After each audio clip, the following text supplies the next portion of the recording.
म हाम्रो कुलमान घिसिङज्यूलाई धेरै धेरै धन्यवाद दिन चाहन्छु जनताको तर्फबाट।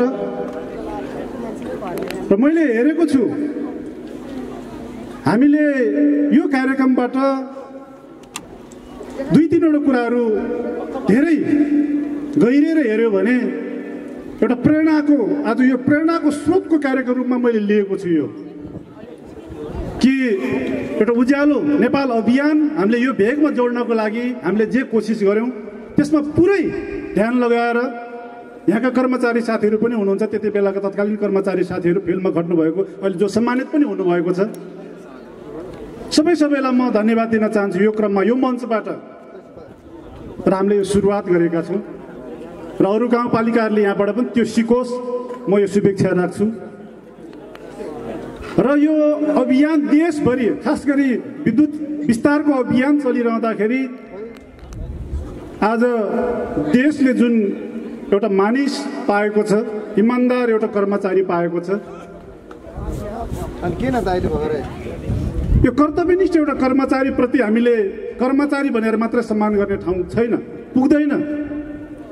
त्यसकारणले हृदयदेखि हामी सबैले यो भनिरहँदा अहिले हामीले देखिरहेका छौँ सरकारको एउटा विभागीय मन्त्रालयले जुन प्रकारको रवैया उहाँमाथि हामीले गरिरहेको देखिरहेका छौँ। यो कार्यक्रम मार्फत त्यसको खबरदारी स्वरूप पनि हामीले यो अपिल गर्नुपर्छ। म यो भन्न चाहन्छु कि हामीले जनताको लागि काम गरिरहेका मान्छेहरूलाई काम गर्न दिनुपर्छ, त्यो वातावरण बनाउनु पर्छ र कसैले आफ्नो व्यक्तिगत या पार्टीगत दलगत स्वार्थ पूरा गर्नको लागि त्यो प्रकारको रवैया अबको दिनमा बन्द होस्, म यो शुभेच्छा राख्छु। आजै क्याबिनेटको बैठक बसिरहेको मैले खबर पाएको छु, एउटा दुर्दशापूर्ण निर्णय नहोस् हामी यहाँबाट आह्वान गर्न चाहन्छौँ। र अन्तमा म धेरै लामो भन्नु छैन मलाई, किनभने फिल्डमा हामीले एउटा हिजो सोच बनाइसकेपछि आजभन्दा मैले अघि भने दुईजनालाई उहाँहरूको पहिलो कार्यकालमा हामीले यो कुरा छलफल गरेका रहेछौँ, आज उहाँहरूको दोस्रो कार्यकालमा यो कुरा सम्पन्न हुँदैछ। सम्पन्न भएको खुसियालीमा खास गरी यो देशमा सङ्घीय व्यवस्था आइसकेपछि हाम्रो पनि त्यहाँ जुन एउटा पाइलट ट्रेक्ने हामीले अवसर पायौँ, हाम्रो पनि पहुँच त्यहाँ पुग्यो, मान्छेलाई मान्छे बनाउने अभियानमा हामी जोडिन पायौँ। आज त्यो एउटा कडीमा एउटा कोसी ढुङ्गा थपेको छ, हामीले पनि दुनियाँ यहाँबाट हेर्न निहाल्न पाउने भएका छौँ। यो कार्यको लागि गाउँपालिका प्रति म कृतज्ञ व्यक्त गर्न चाहन्छु।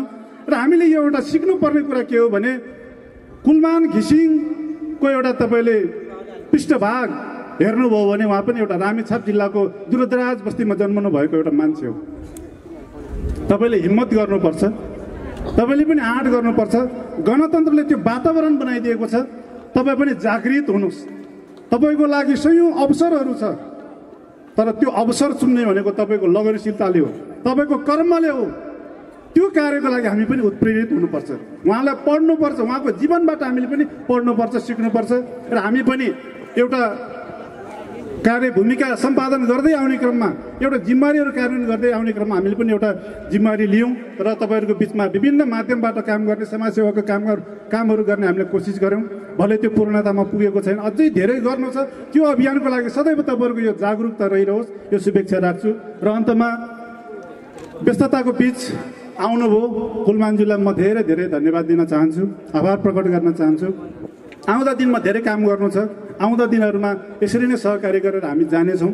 र गाउँपालिकालाई, सम्पूर्ण परिवारलाई म धन्यवाद दिँदै तपाईँ जनताप्रति पनि आभार प्रकट गर्न चाहन्छु, धन्यवाद दिन चाहन्छु। हस्त नमस्कार, अभिवादन।